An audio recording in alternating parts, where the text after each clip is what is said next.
el sermón de hoy es una continuación del de ayer. Ayer me había fijado en el pasaje en el que se dice que Jesús se puso a enseñarles. Jesús en el templo, en los pórticos antes de la zona donde ya entraban solo los judíos, la zona donde estaba en el centro el altar, la que daba a la puerta por donde se entraba al santuario dentro del templo, pues Jesús al principio de todo enseñaba.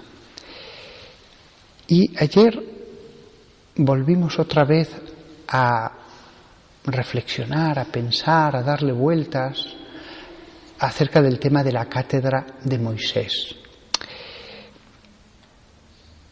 En la Iglesia no se habla de la cátedra de Moisés porque realmente no es que Jesús se haya sentado en ese asiento, sino que Jesús es el asiento de la sabiduría por antonomasia. Jesús es la sede de la sabiduría. Él no se sienta en el asiento de otro, como ocupando su lugar, sino que en realidad Él es la gran sede de la sabiduría. Pero sí que Jesús deja después a los apóstoles como maestros de su palabra. Y después los apóstoles dejarían a los obispos como maestros de su palabra. Y los obispos encargarían a algunos, ordenándoles presbíteros, para que les ayudaran a ser maestros del pueblo de Dios. Realmente no basta solo la palabra. Si tuviéramos solo la palabra de Dios, eso sería mucho. Pero siempre será necesario que haya maestros que interpreten la palabra. Siempre será necesario, porque hay pasajes que se prestan a doble interpretación o triple y a veces hasta a más. En otros temas no importa que uno se equivoque, un aspecto de la física, un aspecto de la historia, pero en la salvación eterna allí hay que andar con un cuidado sumo. Y por eso la salvación eterna, la enseñanza de la ciencia de la salvación eterna, Dios no la ha dejado meramente a los hombres, sino que es algo, un tema del que se ha querido encargar Dios mismo. Y ha sido Dios mismo directamente el que ha organizado cómo iban a ser estas cosas. Fijaos si es necesario el que haya maestros, escribas de la nueva alianza.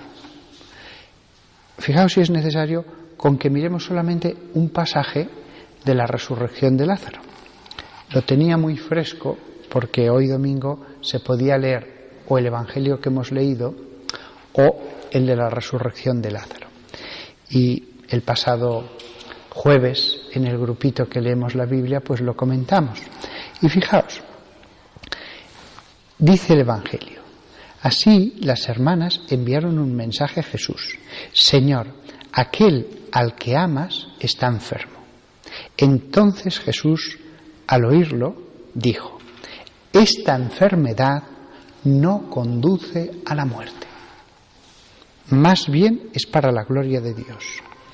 Esta enfermedad no conduce a la muerte.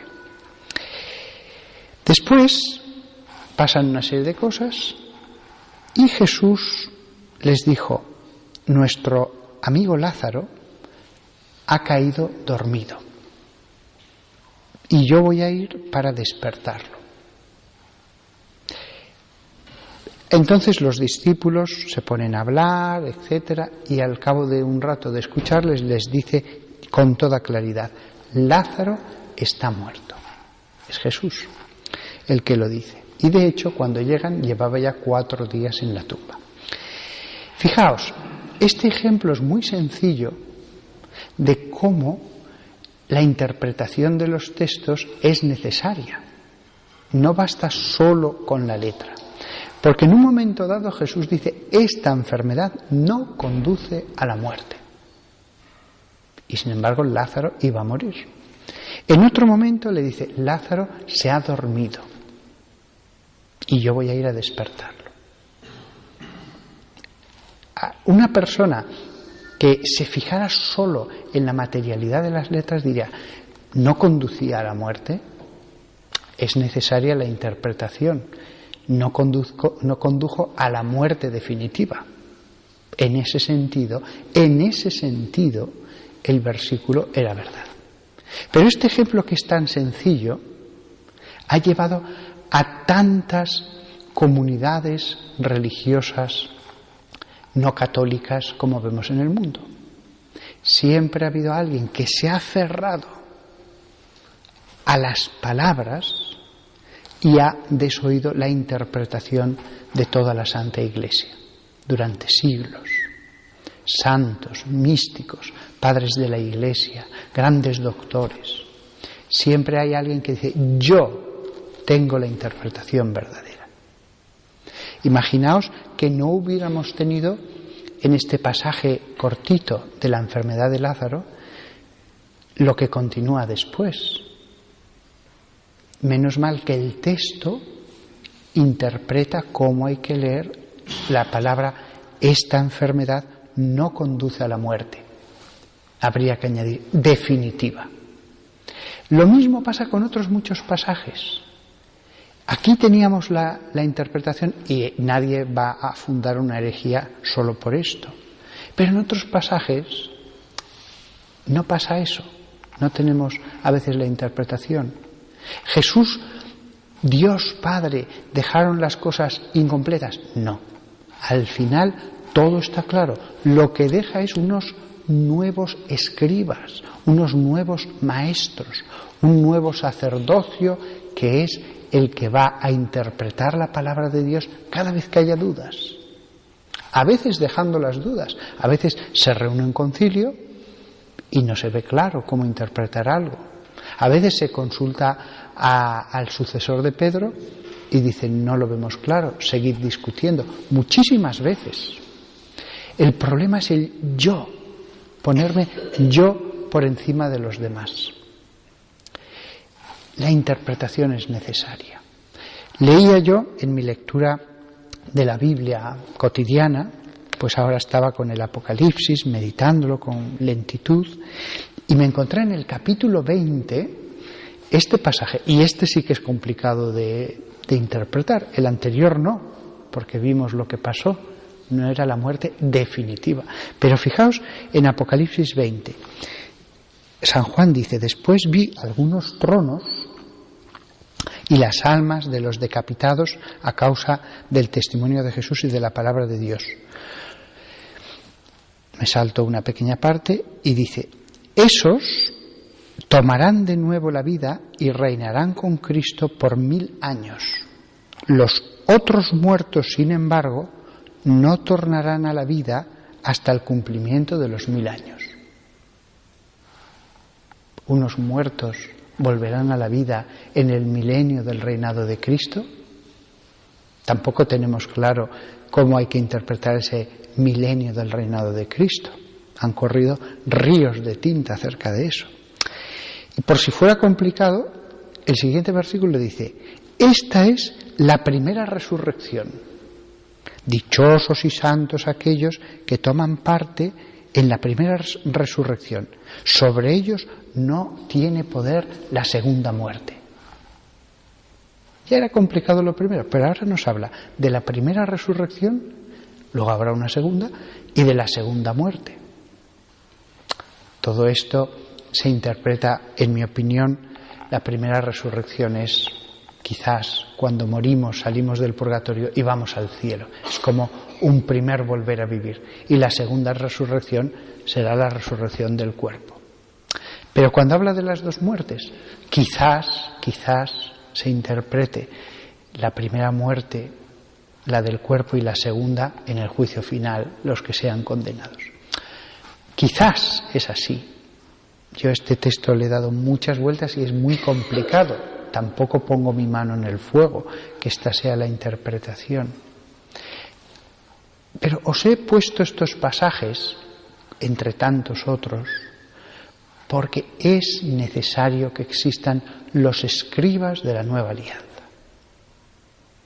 La Biblia no podía estar continuamente una y otra vez remachando, aclarando, reforzando cada parte que no estuviera al 100% clara. Al final, el plan de Dios fue más perfecto. Aquí tenéis mi palabra con toda su sencillez y con todas sus complejidades. Y aquí os dejo los maestros de la nueva ley. Escuchadles a ellos, como les dijo cuando Él se marchó. Quien a vosotros escucha, a mí me escucha. Quien a vosotros rechaza, a mí me rechaza. Lo dijo las dos cosas. Solo si hubiera dicho la primera, hubiéramos podido pensar que podíamos escuchar, pero rechazar también a veces. Pero quiso remachar las cosas. Vosotros sois los que con el poder del Espíritu Santo vais a explicar la palabra de Dios. Que vayan a vosotros y que se sometan a vosotros. Lo que atareis, les dirá a los 12 en un momento dado, en la tierra será atado en el cielo. Es decir, fijaos la importancia no ya de la cátedra de Moisés, sino de la sede que hay en todos los lugares donde hay un templo católico. Hay una sede, normalmente al lado del altar. La sede, esta que tenemos aquí, un sillón frailero, así se llaman, no es un trono. De hecho, está expresamente prohibido en las normas del misal que la sede tenga la apariencia de un trono. La sede tiene que ser digna, tiene que tener la majestad de las cosas espirituales, que no es la misma que las cosas del mundo. La sede tiene que ser digna, pero al mismo tiempo sencilla, sobria. No son como los tronos del mundo. Esta que tenemos aquí, un sillón frailero de terciopelo rojo con madera oscura, me parece preciosa, preciosa. Y esta sede lo que indica es la autoridad del pastor, la autoridad del pastor. Por eso los sermones no tienen derecho a réplica. Por eso los sermones no son un debate. Si el sacerdote, Dios no lo quiera, dijera algo totalmente incorrecto, algo inaceptable, el pueblo fiel que calle, que rece por él y después, a solas, que le diga Padre, esto, lo otro, o si es muy grave, a su superior, al obispo. Pero por eso el sermón no tiene derecho a réplica, no es un debate, no es algo en el que unos piensan de una manera o de otra. El sermón es las palabras de los que Jesús ha dejado para que expliquen su palabra santa. Las del pastor no van a ser palabra santa, pero es lo que envuelve esa palabra santa. Fijaos lo bien que hizo las cosas Dios. El sistema que usó para iluminar su palabra. El sistema tan magnífico para que hubiera orden. El mismo orden que vemos en la naturaleza, entre los astros, que Dios hace que giren, pero no chocan entre sí. Lo mismo sucede en la Iglesia de Dios. Hay que evitar los choques a toda costa, a toda costa. En el conocimiento del misterio de Dios, en las palabras de nuestro Salvador, solo debe haber salvación, no división, no lucha, no contienda. San Pablo cercena toda contienda en cuanto empezó a ver eso en sus comunidades. A solas sí, decidme lo que queréis, les viene a decir en cierto modo. A solas, habladme lo que queráis. Pero aquí, cuando estoy yo como Pablo, como enviado de Cristo, no. La autoridad. Por eso habéis visto en las antiguas representaciones de los papas que llevaban una tiara. Mucha gente se pregunta qué simbolizan esas 3 coronas. No es unánime la interpretación de las 3 coronas, pero una de ellas, en mi opinión, es pastor de pastores, el pastor que pastorea a todos los pastores. La otra es maestro, maestro de la verdad. La otra es sumo sacerdote. No es lo mismo el sumo sacerdocio que el pastoreo, son cosas distintas. Pero la otra es el maestro, el sucesor de Pedro que da la regla de la fe, la última autoridad sobre la tierra antes de Dios respecto a las cuestiones de fe. Maravilloso el sistema organizativo de Dios. O sea, lo hemos visto desde que éramos pequeños los que hemos nacido en la Iglesia. Pero si los hombres lo hubiéramos tenido que organizar, no lo hubiéramos hecho tan bien. Tan sencillo, tan perfectamente cerrado todo. No con acumulación de más versículos y más, que todo se puede retorcer, sino con la autoridad para interpretar los versículos.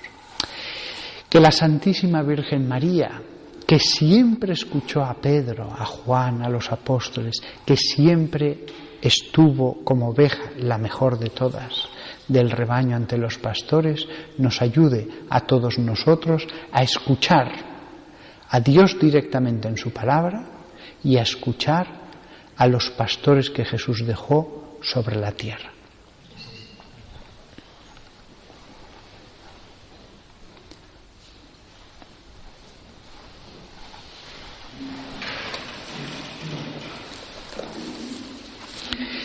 Creo en Dios, Padre Todopoderoso, Creador del cielo y de la tierra. Creo en Jesucristo, su único Hijo, nuestro Señor, que fue concebido por obra y gracia del Espíritu Santo, nació de Santa María Virgen, padeció bajo el poder de Poncio Pilato, fue crucificado, muerto y sepultado, descendió a los infiernos. Al tercer día resucitó de entre los muertos, subió a los cielos y está sentado a la derecha de Dios Padre Todopoderoso. Desde allí ha de venir a juzgar a vivos y muertos. Creo en el Espíritu Santo, la Santa Iglesia Católica, la comunión de los santos, el perdón de los pecados, la resurrección de la carne y la vida eterna. Amén. Oremos al Señor nuestro Dios, que no quiere la muerte del pecador, sino que se convierta y viva.